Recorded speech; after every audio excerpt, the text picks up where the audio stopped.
Regardez-moi la perfection des couches à l'intérieur.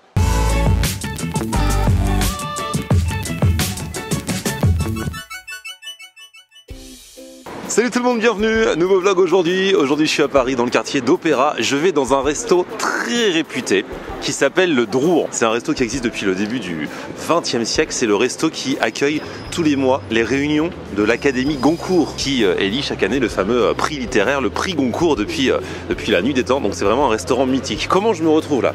Tout simplement parce que via Instagram j'ai rencontré le chef. C'est un jeune chef qui s'appelle Thibaut. Il vient d'arriver là, il se retrouve chef de ce resto. Et en fait j'avais lu un article sur lui. Je suis allé sur son Instagram, je connaissais pas. J'ai liké, je me suis abonné. Et là je vois quelques heures plus tard, il m'envoie un message en disant « Oh merci beaucoup de t'être abonné, je regarde tes vidéos et tout ça ». J'ai fait « Mais vas-y, rencontrons-nous ». Et quoi de mieux pour se rencontrer, même si je lui ai dit qu'on irait ensemble tester pourquoi pas un ou deux restos.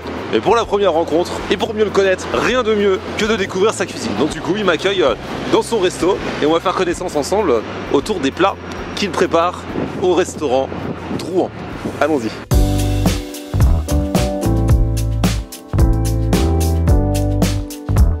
Enchanté, ça fait plaisir. Ça va? Bah, merci. Bonjour. Le directeur. Enchanté, Florian. C'est le directeur général de l'établissement. Eh bah ça fait plaisir. Je vais te présenter la maison un petit peu. Ah bah vas-y, ouais vas-y, parce qu'on est quand même dans une maison mythique ici. Absolument. Qui existe depuis, t'as les années, t'as la chronologie? Ah bah, monsieur le directeur. Ça fait depuis 1880 que la maison existe. 1880. 1880, Charles Drouan qui a ouvert l'établissement. Donc ouais, c'est un lieu culte. Ah bah ouais. Plein de chefs sont passés par là et maintenant Thibaut est aux manettes. Ah bah visite guidée alors. Ici, c'est nos escaliers qui sont mythiques.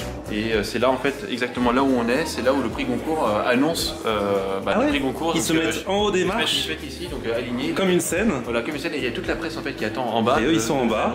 Ok. Et ils annoncent donc alors déjà le menu du prix Goncourt, ce qu'ils ont mangé, et puis après ils annoncent le nom donc de la personne qui va avoir le prix Goncourt.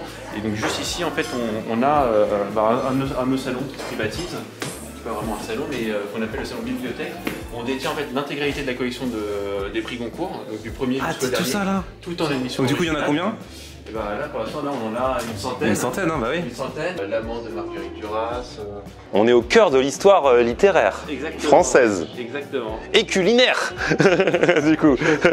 À l'origine, Drouan c'était juste un bar tabac et c'est devenu d'année en année en fait un haut lieu de la gastronomie française et notamment grâce à un de ses beaux-frères. On a d'ailleurs un de nos plats qui l'évoque parce que c'était un des premiers restaurants à proposer un service décaillé. Imaginez en 1880, il n'y avait pas de voiture, ouais. Donc il fallait y aller en calèche. Et son beau-frère lui dit je peux t'avoir des huîtres, un service décaillé en 24 heures, des produits frais sur Paris. Et donc de là, c'est devenu un peu un emballement. Bah du coup vous êtes tous jeunes là ici. Toi t'as quel âge Thibaut? 28 ans. 28 ans et tu te retrouves dans une maison qui est née en 1880. C'est incroyable. C'est quand même un truc de fou ça. C'est quand même très très gros. C'est quoi ton parcours du coup? En si peu de temps, parce que du coup c'est même si t'as commencé jeune, ça peut pas être un long parcours. J'ai commencé très jeune et ça fait 10 ans maintenant que j'ai navigué un peu dans ces maisons qui font partie des frères Gardinier. Du coup j'ai commencé en tant que commis il y a une dizaine d'années au Taïwan et j'ai grandi avec un chef qui s'appelle Alain Soliveres. Et entre ces maisons-là, j'ai un peu voyagé, j'ai un peu fait d'autres maisons comme Paseda à Marseille, qui a 3 étoiles au guide Michelin également. Et j'ai fait la Monnaie de Paris aussi avec Guy Savoie. Jeune âge, mais déjà long CV. Ah ici c'est le salon où se réunit l'Académie Goncourt. Exactement, donc ils se réunissent ici une fois par mois, donc tous les premiers lundis du mois, et puis là dernièrement sur le mois d'octobre ils se réunissent 3 fois. Sinon ils ont chacun leur fauteuil qui est gravé avec leur nom. Là on est dans le salon Colette. D'accord. Voilà, c'est un salon qui est prévu pour 2 à 3 personnes. Donc là on s'installe, je vais dîner, j'ai la chance de dîner avec le chef comme ça, tu vas pouvoir m'expliquer au fur et à mesure tes différents plats. Ça c'est la carte des vins, il y a 2000 références, c'est ça? C'est un truc de fou, c'est un grimoire la carte des vins. Wow, vous avez une cuvée de Rouen. Absolument. Je laisse le chef faire parce qu'il n'y a pas meilleur que le chef. Ah bah là franchement, ce qu'il fait. ouais. Tout au long de la soirée, je vais te présenter le mélange que je t'expliquais il y a 5 minutes entre l'histoire et la nouveauté. Parce que du coup toi t'es jeune, t'as 28 ans, t'arrives dans une maison chargée d'histoire, donc t'as pris le parti de pas tout changer bien sûr. Exactement. Et de t'inscrire dans cette histoire tout en apportant ta petite touche à toi. Et c'est là où ce soir je te présente les huîtres de Charles Drouan. C'est des pratarkoum, ça veut dire bras de mer en breton. Elles sont dans un petit ruisseau qui revient en terre et c'est les marées qui vont lui donner un goût très très particulier. Ils sont très foncés, c'est toutes les algues qui se sont mis autour et ça va avoir un goût très très particulier. Et là, nous, on les travaille très simplement avec leur propre eau qu'on fait gélifier. On les concasse, sel, poivre, huile d'olive, tout simplement. Et là, à côté, du coup, l'histoire et la nouveauté, là, c'est les langoustines croustillantes que je fais avec une mayonnaise au saté et bisque de homard et de langoustine. Allez, sur les conseils du chef, je commence par les langoustines. En plus, tu sais, parce que c'est marrant, parce que c'est grand chef, 28 ans, et il connaît mes vidéos. Ouais. Donc du coup, tu sais que tout ce qui est un petit peu friture comme ça, c'est ma cam. Voilà, c'est ça. Exactement. Toi aussi? Moi aussi, du coup. Je dis toujours, il faut une cuisine qui ressemble à son chef. Du coup, il faut mettre un petit peu de sauce. Faut mettre de la sauce. Il faut aller chercher généreusement avec la cuillère sans avoir peur. Il y a une bisque de langoustine à l'intérieur. Oh, ça doit être bon, ça. Pour apporter vraiment un côté un peu corsé. Et la sauce, elle est dingue. Elle best sauce ever. Franchement, mais cette sauce, c'est un délice. J'y vais à la cuillère généreuse. Je pense que de base, déjà, la langoustine frite, trop bonne. Mais avec cette sauce, ça sublime de fou. C'est trop bon. Je pense que c'est vraiment une bonne sauce ou un bon accompagnement. Tu peux te faire des tartines avec cette sauce. Là, tu peux y aller sans problème. Tu sais, c'est comme quand tu manges le pot de Nutella à la cuillère. Mais bon, c'est de la meilleure qualité. Hein. Et là, l'huître magnifique. Oh là là. Et il y a vraiment à manger dans cette huître. Hein. Alors on y est. Hein. Là, tu fais de la plongée sous-marine. Hein. C'est ça. Dedans. Hein. Et c'est vraiment particulier sur cette huître, sur cette variété. Ah, c'est délicieux. En plus, c'est bien assaisonné. Un bon pain comme ça, un peu d'huître dessus. Déjà, avec un bon produit, tu as peu de chances de te planter. Et puis en plus, bien travaillé. Et là, on y est. Oh là là, attention, la suite arrive. Et ça m'intéresse particulièrement. Bonsoir, merci. Thibaut, je sais pas si tu es au courant, mais moi, l'un de mes gros kiffs, et je le dis souvent dans mes vidéos, c'est le pâté en croûte. Là, toi ici, et j'ai vu sur Instagram, tu proposes l'oreiller de la Belle Aurore. L'oreiller de la Belle Aurore, c'est une sorte de pâté en croûte. Une évolution du pâté en croûte. D'accord. Il a été créé pour la chasse, pour annoncer la période de la chasse. Donc on va y retrouver une quinzaine de viandes à l'intérieur. Nous aujourd'hui on n'en a que 9. On est allé chercher le goût, la simplicité avec du faisan, du lièvre, du sanglier. C'est vraiment du gibier. C'est vraiment du gibier. Après on y retrouvera toujours du cochon, du canard et des produits un peu plus simples comme de la volaille. Mais on va faire un mélange de tout ça.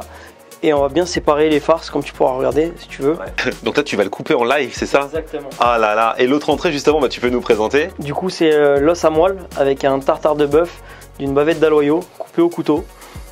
Juste assaisonné avec des pickles de graines de moutarde. Et on a une petit assaisonnement, une mayonnaise un peu secrète pour lier le tout. Et en fait, ce qui va être très intéressant de travailler, c'est le tartare qui est à température ambiante, mais surtout l'os à moelle qui va être chaude. Et quand tu vas prendre ta cuillère, il y a la première sensation que tu vas avoir, c'est le gras de l'os à moelle qui va venir couler en gorge. Et après, la mâche et le répondant sur le tartare de bœuf qui est juste incroyable. La façon dont tu en parles, j'ai l'impression de l'avoir déjà mangé, d'avoir déjà l'effet. Mais déjà, là, ce qui va être magnifique, c'est la coupe de l'oreiller de la Belle Aurore. Rien que le nom, j'adore. Et c'est une sacrée tranche. Hein. Donc une tranche sur la longueur, c'est pour 2 personnes, c'est ça? C'est ça, exactement. Aujourd'hui, c'est ce qu'on fait. Et non, mais la croûte a l'air magnifique. Hein. C'est une croûte qui a mis quelques années à se concevoir. Il y a eu beaucoup d'essais pour réussir à faire une croûte qui se tient dans la longueur. Et quand les gens prennent ça, vous le présentez Non, on l'envoie directement sur l'assiette. Okay, là, c'est les petits privilèges. Je suis content d'avoir ce privilège. Hein. Oh, regardez-moi la perfection des couches à l'intérieur. Oh là là là là. Même en le coupant en 2, ça reste une énorme tranche. Et nous, on le sert avec des petits pickles de légumes dans la simplicité. Non mais là, les gars, quand je suis face à un engin comme celui-ci, à une bête si magnifique, je suis en joie. Franchement, il y a des fois des trucs dans la vie, ça met de bonne humeur directe. Toi, t'aimes ça aussi ou tu cuisines? C'est la base, exactement. C'est quelque chose d'incontournable. Oh mais les gars, non mais regardez-moi ça. Moi, je connais les pâtés croûtes traditionnels, mais là, ça va être mon premier oreiller de la Belle Aurore. Oh les gars. Ça a été monté dans le sens où en bas tu as du gibier, en haut tu as une farce plus neutre. D'accord. Ça se voit bien. Pour alterner. Pour alterner les goûts, pour pas que ça soit trop fort d'un coup. C'est encore un autre délire que le pâté en croûte. C'est différent. Au niveau du goût, tu as la consistance, la texture et tout, la croûte. Mais je pense qu'au niveau du goût, ça t'envoie beaucoup plus loin. Tu as tout en bouche. Le plaisir de manger cette croûte avec les différentes couches de gibier qui sont dedans. Donc selon les bouchées, selon le combo que tu fais entre les différentes parties, voilà, ça change à chaque fois, quoi. Oh, Alors regardez, avec le gros morceau de foie gras, il m'a mis de la petite fleur de sel dessus, il m'a poivré et tout. C'est divin. Et là du coup, ça m'a mis en appétit. On va pouvoir se tenter le best-seller, cet os à moelle. On va retrouver un os à moelle qui est juste confit au four. Et par-dessus, on va retrouver un tartare de bœuf avec une petite mayonnaise un peu secrète. L'os à moelle, pour ceux qui ne savent pas, c'est quoi? Alors l'os à moelle, c'est la partie du tibia du bœuf qui a été coupée en deux. Et la moelle à l'intérieur, c'est une partie très très grasse, un peu gélatineuse quand tu la fais cuire, qui est très fondante et qui est top. Et là, ce qu'il faut venir chercher, c'est avec ta fourchette, aller chercher le tartare et la moelle. Là, t'as la bouchée parfaite. Alors, la fameuse bouchée parfaite. Et là, on peut y aller goulûment. Et ça, mais c'est les bonnes choses de la vie, ça. Mais c'est une tuerie et c'est parfaitement assaisonné, c'est le goût. Ah, c'est délicieux. T'as vu ce goût? Mais ce goût. Et t'es sur vraiment un autre tartare qui est vraiment différent, qui est coupé au couteau, bien sûr, hein, tout est fait maison. On a vraiment un match qui joue entre le gras de la moelle qui va venir fondre sous la langue et ce petit répondant avec les petites graines de moutarde qui viennent péter en bouche. Alors là, attention, là, c'était que les entrées, les amis. Donc là, on va passer sur des linguines au homard, des linguines qui arrivent de Naples directement et du homard bleu breton avec une bisque crémée. Ah là, il nous rajoute la bisque dessus. Oh là là. C'est une bisque crémée au cognac. Ah, c'est beau, là, c'est bien crémeux, là. C'est ça.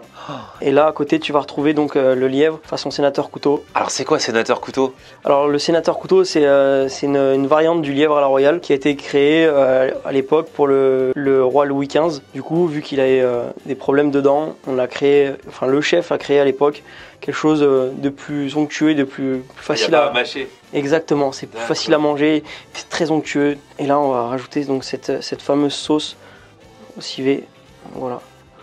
Donc là, ah, ça c'est particulier ce plat, j'ai jamais vu. Hein. C'est quelque chose de très particulier. Avec un petit palais de pommes de terre confites. Ça a l'air bon ça. Et à côté, donc là, ça c'est mon péché mignon à moi personnel. Ça c'est quoi? Ça c'est une farce à gratin en fait, donc c'est un toast à gratin. Et donc en fait, on a récupéré les foies du lièvre qu'on a cuit au cognac et au porto, flambé, et qu'on a monté au foie gras. Et c'est toasté au four sur un petit pain frotté à l'ail. Ça se mange juste comme ça, c'est un petit bonus. Bon chef, du coup j'attaque par les pâtes. Et là du coup il y a la bisque, il y a les pâtes et il y a le homard. Je suis pas allé avec le dos de la cuillère, c'est le cas de le dire.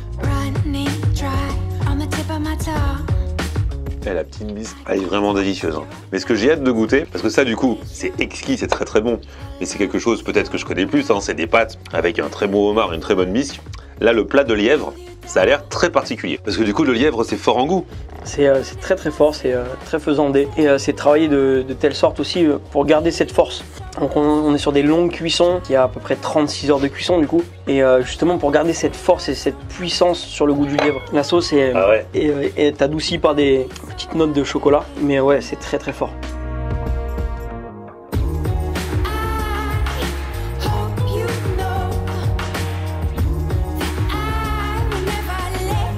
Pour le coup, c'est fort en goût. Hein. Mais alors moi, j'aime. Tout le monde va pas aimer ça. Et c'est vrai qu'il y a beaucoup d'a priori dessus. Ouais. Mais tu peux le voir, il faut le tester. Faut le tester. Parce que pour ceux qui n'ont jamais mangé de gibier, le gibier c'est forcément une viande qui est plus forte. Parce que le gibier, ça court, ça circule dans son corps. C'est tellement bien dit. Ouais. Et là, je vais goûter le péché mignon du chef. C'est un toast de foie de lièvre. C'est une farce à gratin, ça s'appelle. Ah là là, mais toi, t'es vraiment un gars, t'es rustique, toi. C'est exactement le mot. J'adore. C'est très bon ça. Il n'y a pas de foie gras. Si, il y a du foie gras. Ah oui, il y a du foie, on le sent. Hein. Ah ouais. Le pain est bon, un petit peu tiède et tout. Bon, alors là, attention, nous avons mangé des entrées, nous avons mangé des plats, nous allons passer au dessert. Et ici, c'est quoi ça? C'est la Madeleine? La Madeleine de Proust. Parce qu'alors ici, il y a un salon Proust, hein, on l'a dit. On est vraiment dans une maison qui a été rythmée par l'histoire de la littérature. Donc il y a un salon Proust et vous connaissez, vous avez sûrement entendu parler de la Madeleine de Proust, hein, qui était cette Madeleine dans laquelle avait croqué Marcel Proust, célèbre écrivain, et qui lui rappelait vraiment son enfance quand il avait mangé. Du coup, c'est devenu une expression. Maintenant, on a tous une Madeleine de Proust, quelque chose qui nous rappelle notre enfance. Exactement. Et vous, du coup, vous proposez une Madeleine de Proust. Donc aujourd'hui, la Madeleine de Proust, on l'a fait nous à la vanille, très simplement. Elle fait à peu près 500 grammes pour deux. Ah ouais? Ah, ça. Et il est à c'est partager. pas de la petite madeleine. C'est pas de la petite madeleine. Et on l'accompagne, nous, d'une confiture à l'orange amère, sauce chocolat et crème chantilly. Et on vient la découper en salle pour les clients. Le chocolat chaud. Bah oui, j'adore le chocolat. Oh là là. Magnifique. Et voilà. Ah là là. Et ça fait partie des plaisirs simples. Et donc ça, c'est le petit praliné là? Le petit praliné maison. Oh là là, vas-y, je rajoute. Hein. Ouais, c'est vrai que je suis plus team praliné que chantilly. Donc là, au moins, tout le monde peut se faire plaisir. Regardez-moi ça là. Chocolat et un peu de praliné.